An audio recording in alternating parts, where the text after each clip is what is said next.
O clima é de luto dentro do STF e eu vou trazer todos os detalhes e destaques dessa notícia que abalou as estruturas de Brasília aqui agora neste exato momento. Outra notícia mega urgentíssima. Uma autoridade, prestem bem atenção, uma autoridade muito poderosa em Brasília acaba de declarar guerra contra o ministro Alexandre de Moraes. Uma grande autoridade, e diga-se de passagem, gente, é muito poderosa. Essa autoridade é muito poderosa. Ele acabou de declarar guerra contra o ministro Alexandre de Moraes. É uma notícia explosiva que acabou de ser confirmada direto de Brasília. Quem é esta autoridade poderosíssima que partiu para cima do ministro Alexandre de Moraes? E o motivo, então, aí que vocês vão ficar chocados. E, por último, que é a notícia mais importante desse vídeo, Jair Messias Bolsonaro, gente, acabou de receber uma notícia Gente, é maravilhosa. Não tem nem adjetivos para falar aqui para vocês. A notícia é fenomenal. Como diz o meu conterrâneo, que eu tô Leonardo, a notícia não é boa, não é a notícia é excelente. Notícia maravilhosa para o Bolsonaro, acabou de ser confirmado direto de Brasília. Eu vim aqui na velocidade da luz para trazer essa informação, porque eu sei que todos vocês vão ficar muito felizes com essa notícia. Lula da Silva acabou de entrar em desespero com uma notícia terrível que ele acabou de receber. Lula acaba de receber notícia terrível, entrou em desespero, a esquerda, o PT, estão devastados, gente, tá? Vocês vão entender porque eu vou trazer a notícia completíssima aqui para todos vocês. E agora, também neste exato momento, acabou de explodir uma bomba, gente, tá? Envolvendo Eduardo Bolsonaro. Acabou de explodir uma bomba envolvendo Eduardo Bolsonaro. E essa notícia ela é mais grave do que a gente imagina. E todos vocês precisam ter acesso ao plano que está sendo orquestrado contra o Eduardo Bolsonaro. Quem está orquestrando esse plano? Eu vou trazer tudo. Vocês vão sair desse vídeo aqui muito bem informados. Claro, você já está aí do outro lado, você já está inscrito aqui no nosso canal? Ainda não? Quer um bom motivo? Aqui um cidadão bem informado jamais será escravizado. Esse é o lema aqui do nosso canal. Né? Então já se inscreve aqui embaixo no canal, ativa o sininho das notificações e compartilhe. E ó, deixa o like, tá? Muita gente esquece. Quando vocês entrarem no vídeo meu, já entra, ó, sentando o dedo no joinha, no like, porque dá uma força gigante aqui para o nosso canal.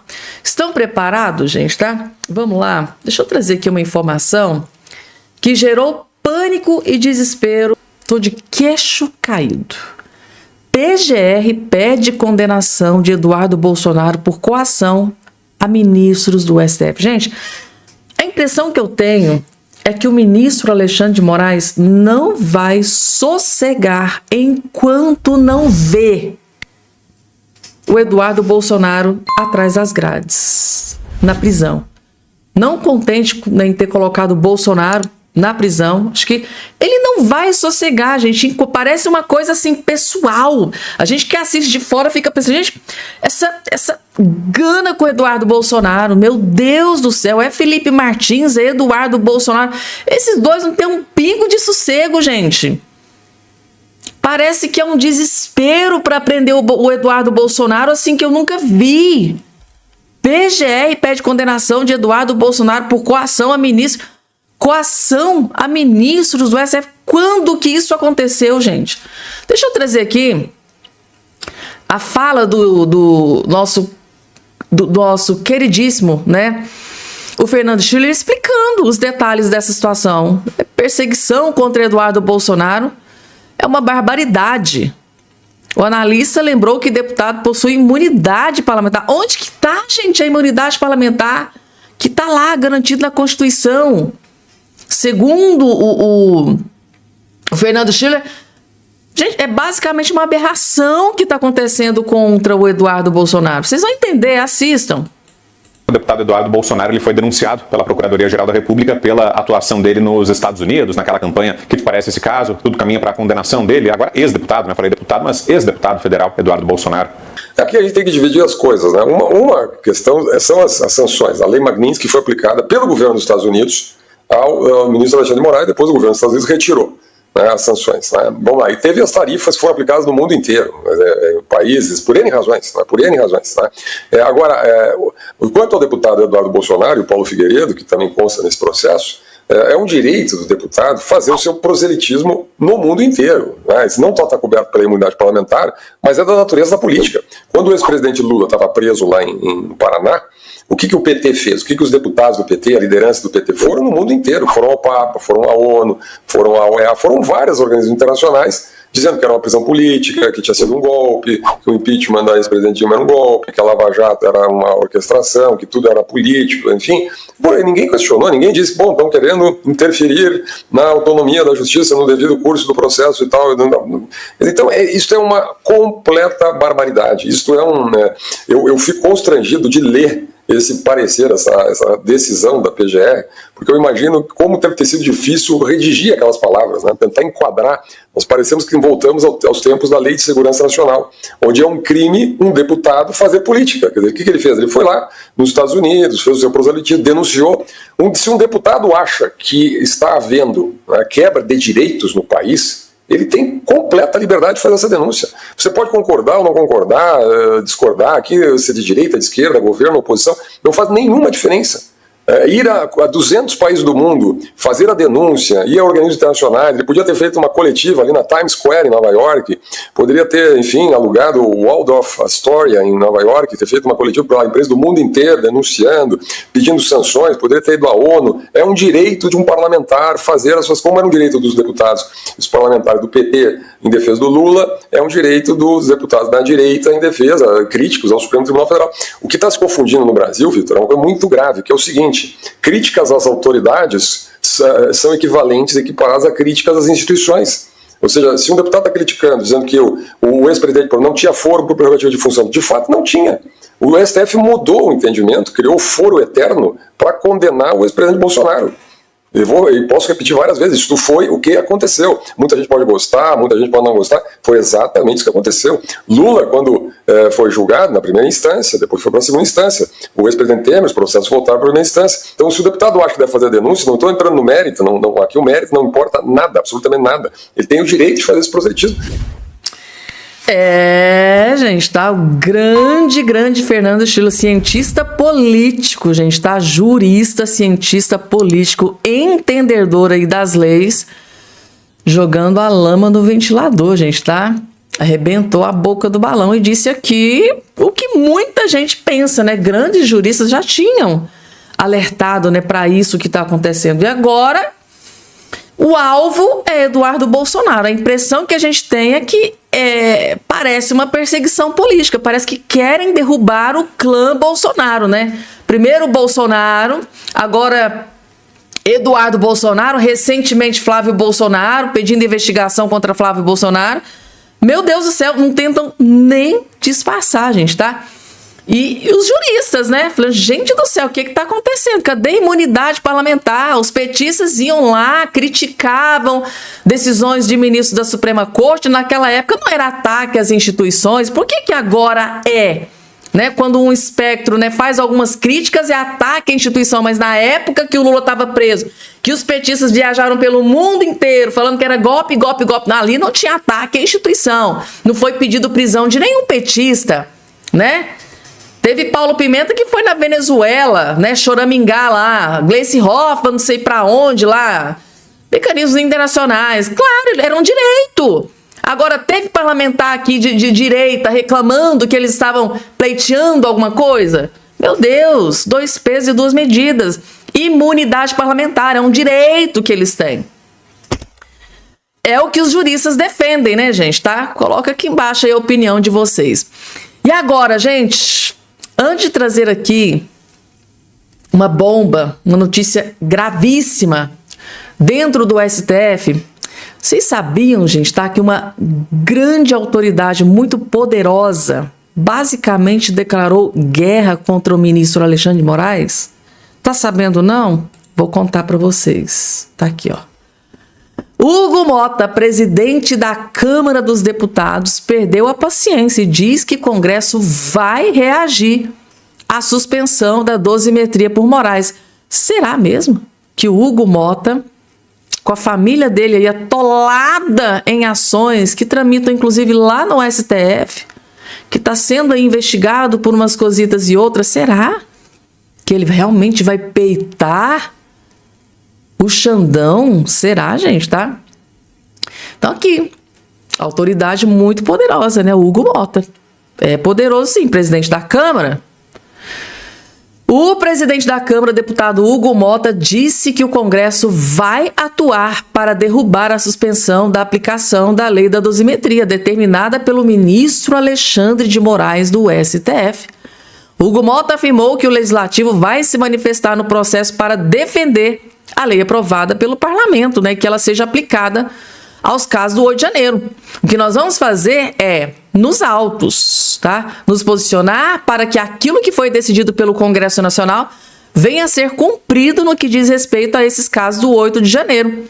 A aplicabilidade da lei da dosimetria, declarou o deputado em entrevista recente ao portal TMC. Ele disse o seguinte, ó, abre aspas, nós vamos defender a aplicabilidade da lei da dosimetria porque esse foi o caminho que foi aprovado por ampla maioria no Congresso Nacional, pelos legítimos representantes do povo. E o veto também do presidente foi derrubado por essa maioria extremamente expressiva nas duas casas. Então, o Hugo Mota basicamente está declarando guerra contra Moraes. Olha, nós vamos derrubar a sua decisão. Você suspendeu a lei da dosimetria? Nós vamos suspender, nós vamos derrubar a sua decisão. Será, gente? Antes de ir para a próxima informação, coloque aqui embaixo a sua opinião. Vocês acham que o Hugo Mota vai sustentar isso aqui ou será que foi só uma bravata? Para ele mostrar que está trabalhando ali para os parlamentares. Não, eu preciso mostrar que eu estou do lado do Congresso. Né? Eu preciso mostrar que eu estou do lado dos parlamentares. Será que isso é só uma bravata? Porque falar, qualquer papagaio fala, né? Mas e aí? Lá nos documentos dos bastidores, vocês acham que ele vai ter mesmo coragem de enfrentar o Xandão? Lembrando que a situação do Hugo Mota aí recentemente não está muito boa, não. Denúncias, envolvimento com o caso Master. O nome dele acabou de ser citado no caso Master. Vou trazer no próximo boletim, que é um assunto mais complexo, é pior do que imaginávamos. Recentemente foi o Ciro Nogueira, agora foi citado Hugo Mota. Mas eu vou trazer isso no próximo boletim para vocês. E aí, ele vai realmente peitar e confrontar Alexandre de Moraes ou isso aqui é só uma bravata para mostrar para os parlamentares que está trabalhando? Coloca aqui embaixo a opinião de vocês. E agora, gente, eu fiquei sabendo que o clima é de velório dentro do STF após essa bomba que acabar de explodir. Tem ministro lá dentro do STF que está extremamente desesperado aqui com essa notícia. Vocês vão entender. Grande dia. Essa postagem aqui do Dr. Jeffrey Chiquini revela o desespero lá dentro do STF. Grande dia. Nunes Marques será o relator das revisões criminais dos presos políticos. E Jair Messias Bolsonaro pode ser beneficiado. Até que, enfim, os casos da farsa da trama golpista sairão das garras do ministro Alexandre de Moraes. Eu acho que o ministro Alexandre de Moraes deve estar furioso por ter caído, por isso aqui ter caído justamente nas mãos, ó, do Nunes Marques. Nunes Marques é o relator do pedido de revisão criminal de Bolsonaro no STF. Calma, que ele vai explicar aqui para vocês. Assim, gente, larguem tudo que vocês estão fazendo. Que esse vídeo aqui é o mais importante que você vai assistir, né, gente, hoje. É, notícia boa pro Bolsonaro e pro pessoal do 8 de janeiro que estão presos. Vejam só. Está acontecendo exatamente como eu falei que seria. Nunes Marques é sorteado relator de pedido de revisão criminal e Bolsonaro. Eu disse, a revisão criminal é de longe a melhor estratégia para conseguirmos a liberdade dos presos políticos. É a única forma de tirar das garras do Moraes os casos do 8 de janeiro. E é isso que na prática está acontecendo. A defesa do presidente Bolsonaro fez uma revisão criminal. A revisão criminal, como eu disse, segundo o regimento interno do STF, é distribuída para a segunda turma, vai para um relator da segunda turma que não tem o Alexandre de Moraes e caiu pro Nunes Marques. Foi exatamente isso que aconteceu. Agora, Nunes Marques é o relator da revisão criminal feita pela defesa do Bolsonaro e poderá, por prevenção, ser o relator de todas as revisões criminais que forem sendo feitas pelos condenados de 8 de janeiro. As revisões criminais contra as condenações de 8 de janeiro serão todas distribuídas para o Nunes Marques. É por isso que eu venho defendendo, não é de hoje, a revisão criminal como estratégia, e uma estratégia bem definida com a finalidade de tirar os casos de 8 de janeiro das mãos do Moraes. Desde sempre nós lutamos por isso, e com a revisão criminal a gente consegue tirar das mãos do Moraes, porque uma revisão criminal feita contra uma condenação da primeira turma é distribuída para relator da segunda turma. E tá aí.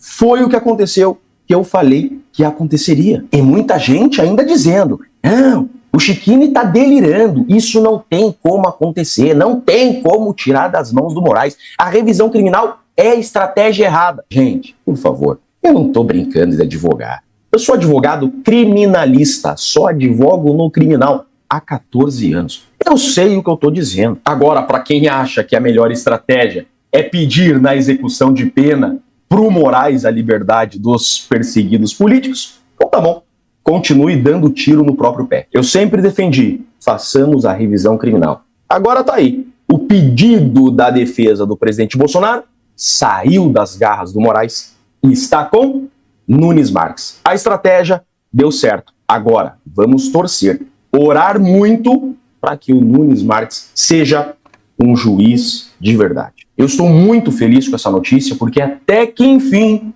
um pedido não está com Alexandre de Moraes. Eu sou Jeffrey Chiquini, sou advogado. E aí, gente, o pedido, a ação saiu das mãos de Alexandre de Moraes e parou nas mãos do Cássio Nunes Marques. E aí, gente, vocês também acham que o clima é de velório no STF neste exato momento? Com uma notícia dessa aqui, ó, com essa notícia aqui, Nunes Marques é o relator do pedido de revisão criminal de Bolsonaro no STF. E aí?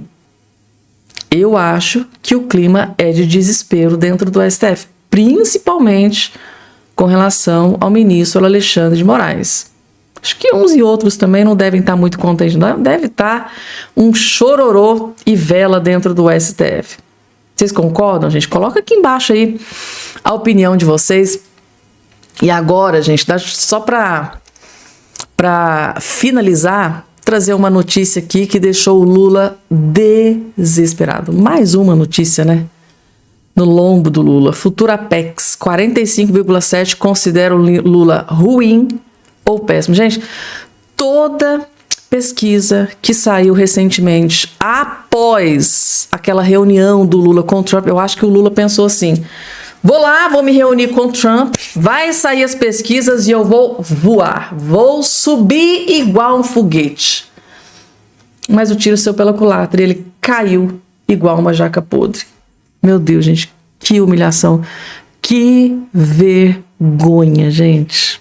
Sai pesquisa, entra pesquisa e o Lula despenca numa atrás da outra, gente. E o motivo é de comemoração para a direita, né? A informação que a gente tem é que o Lula já tá lá, gritando com aquele bando de ministros inúteis, que não mostra, né, os benefícios que ele concedeu para o povo brasileiro. É Bolsa Família, auxílio gás, é pé de meia, é gás do povo, é luz de graça, que tanto de benefício. Nada tá salvando o Lula, gente.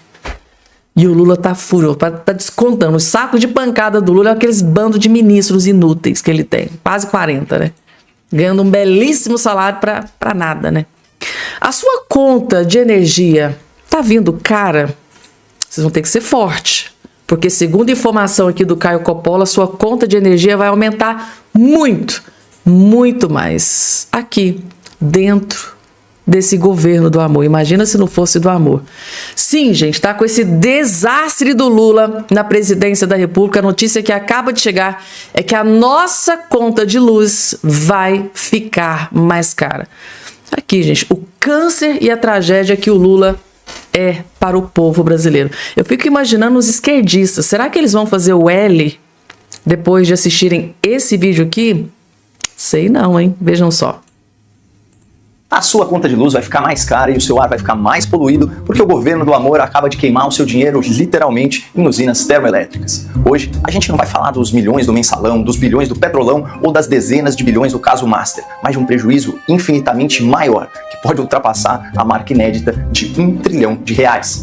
Estou falando do Eletrolão, um leilão de energia muito suspeito promovido pelo governo Lula agora, em 2026. O caso já está na mira da Polícia Federal e sob análise do TCU. E se as suspeitas se confirmarem, esse será o maior escândalo de mau uso de dinheiro público na história do país. Um absurdo que pode aumentar a sua conta de luz em 10% já a partir desse ano. Para entender as origens do Eletrolão, a gente precisa recorrer à reserva intelectual do nosso país. Preste muita atenção nesse vídeo e você nunca mais vai subestimar a genialidade dessa mulher. O vento podia ser isso também, mas você não conseguiu ainda tecnologia para estocar vento. Porque o vento, ele é diferente em horas do dia. Como é que eu faria para estocar isso? Você joga de lá para cá, de lá para lá, para poder capturar isso. Dilma Rousseff era, sem dúvida, uma líder incompreendida muito à frente do seu tempo. Nesse pronunciamento às Nações Unidas, a petista compartilhou seu sonho de estocar o vento, para depois transformá-lo em energia. Passados 10 anos, o mundo imaginado por Dilma se tornou realidade. Atualmente, sistemas de armazenamento de energia em baterias têm capacidade de guardar a energia solar e eólica produzida durante o dia para liberá-la nos horários de pico à noite. Essa seria a solução para a crise energética brasileira e para o risco de apagão que assola o país. Armazenar a energia limpa e excedente para depois disponibilizá-la sob demanda a um custo muito baixo. Desde o final do ano passado, o mercado aguardava um leilão para esse sistema inédito de armazenamento em grandes parques de baterias pelo país. Contudo, por algum motivo misterioso, o governo do PT abandonou essa ideia e optou por aumentar a capacidade energética, priorizando usinas termoelétricas, que convertem calor em energia, geralmente por meio da queima de combustíveis fósseis como carvão e óleo. É uma decisão muito questionável, porque termoelétricas são muito mais caras e bem mais poluentes. E é mais uma para a coleção de promessas não cumpridas do Lula. Nossa meta é alcançar o desmatamento zero na Amazônia, a emissão zero de gás de efeito estufa na matriz energética. Só que além de configurar uma traição ao eleitor preocupado com a causa ambiental, o leilão do Eletrolão foi muito atípico. Para começo de conversa, alguns dias antes do pregão, o Ministério de Minas e Energia, alegando pressões de mercado, aumentou o preço teto da energia em até 100%. Ou seja, dezenas de servidores e especialistas haviam estabelecido um preço máximo de contratação da energia com base em critérios técnicos. Mas, às vésperas do leilão, as empresas convenceram o ministro de que esse preço deveria dobrar. O importante destacar é preço teto, não é o preço do leilão. O leilão vai ter, e pode esperar, eu volto a essa comissão para dar o resultado do leilão. Vai ter uma disputa, e uma disputa feroz. Ao contrário do que o ministro antecipou, não houve uma disputa feroz. A maioria dos contratos ficou com 2 grupos privados, e a diferença em relação ao preço teto foi de apenas 5,5%. Ou seja, o leilão foi modelado de um jeito em que praticamente não houve concorrência, e os lances vencedores chegaram muito perto do máximo que o governo Lula estava disposto a pagar por essa energia. Tudo isso fica ainda mais estranho quando analisamos alguns contratos peculiares, com números muito discrepantes entre o preço de mercado e o lance vencedor. A Termoelétrica Santa Cruz, por exemplo, vendia o seu megawatt-hora a R$ 488, mas o governo se comprometeu a pagar R$ 1.433. É o mesmo caso da Termoelétrica Linhares, que negociava R$ 185 por megawatt-hora, mas venceu o leilão e receberá R$ 800 pela mesma quantidade de energia. E finalmente temos a maior das coincidências. A usina Norte Fluminense, avaliada em uns 400 milhões de reais, foi comprada às vésperas do leilão por R$ 1,4 bilhão. Poderia parecer um mau negócio, mas no leilão do Eletrolão, essa mesma termoelétrica garantiu um contrato com o governo de R$ 1,7 bilhão por ano pelos próximos 10 anos, mesmo com as turbinas desligadas. No final das contas, em um mercado que costuma operar com 10% de margem de lucro, o governo do PT garantiu aos vencedores bilionários do Eletrolão mais de 60% de retorno ao ano, acima da inflação, por uma década, em um contrato de mais de 500 bilhões de reais. Mas isso com as turbinas desligadas, apenas de prontidão. Com elas em operação, o custo para o pagador de impostos pode ultrapassar R$1 trilhão. E segundo a Abraço Energia e a Frente Nacional dos Consumidores, a conta de luz deve aumentar 10%, além dos 8% que já estavam previstos pela ANEEL para esse ano. Mesmo assim, o ministro de Minas e Energia do Lula, Alexandre Silveira, classificou o leilão como um dia histórico. A verdade é que existem muitas formas de entrar para a história. E o que mais assusta é que da última vez que contratos públicos de energia ficaram tão acima dos valores de mercado, esse dinheiro foi usado para enriquecer políticos corruptos e desequilibrar eleições democráticas. E pode ser só uma coincidência, mas algumas das empresas que venceram o leilão trilionário do Eletrolão também estavam envolvidas no escândalo bilionário do Petrolão. Mas como eu disse, pode ser tudo apenas uma grande coincidência. Mais uma, né, das várias coincidências que acontecem no mundo, né, no governo Lula, no judiciário. Calma, gente, são apenas coincidências. Ou seja, se a conta de energia, ao que tudo indica, vai aumentar, né? A conta de energia, a nossa conta de energia vai aumentar. E o motivo agora, todos vocês já sabem. Gente, tá? Será que a galerinha da esquerda, galerinha da canhota que fez o L e votou no Lula, será que vai ficar feliz quando perceber que a conta de energia vai começar a chegar mais cara? Vai doer no bolso, né? Agora vai doer no bolso. Vamos lá, porque tem mais, gente, tá? E agora, gente, peguem o lenço, porque a Janja chorou em evento, gente. Chorou, consternada. Ela tá consternada, tá aterrorizada, ela tá arrasada. Tadinha da Janja, gente, tá? Impressionante, né? Como eles ficam emotivos há 4, 5 meses do pleito eleitoral. Tá chegando, né? Tá chegando a eleição, tá chegando o pleito eleitoral. E vejam o que eles são capazes de fazer para conseguir tocar o coração das pessoas e, na minha opinião, com um único objetivo: conseguir votos. Mas a jornalista Juliana Moreira não deixou barato e acabou com a Janja, acabou com a hipocrisia da Janja. Só assistam, não vou nem dar spoiler, só assistam.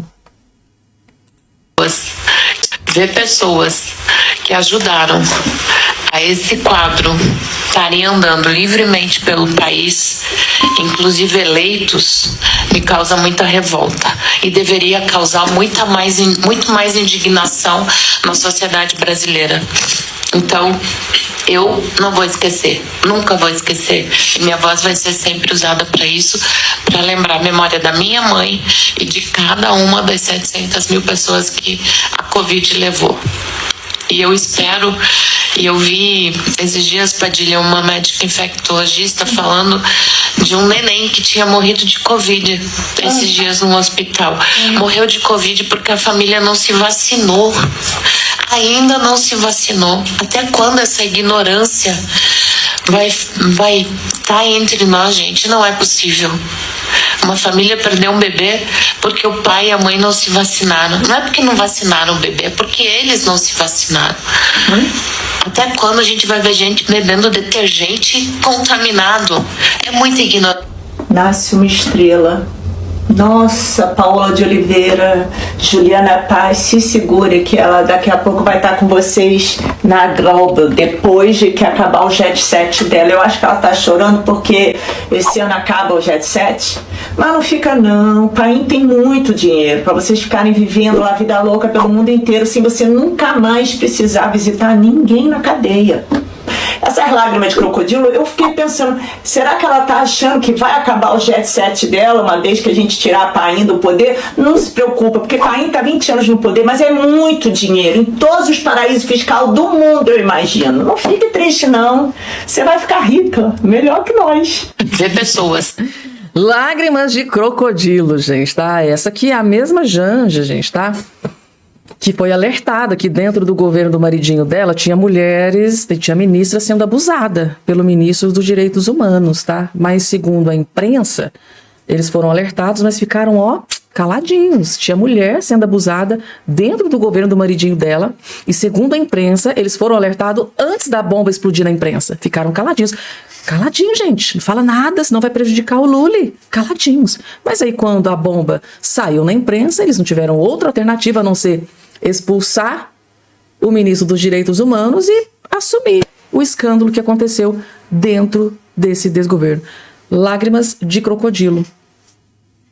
Concordo com a Juliana. Coloca aqui embaixo a opinião aí de todos vocês.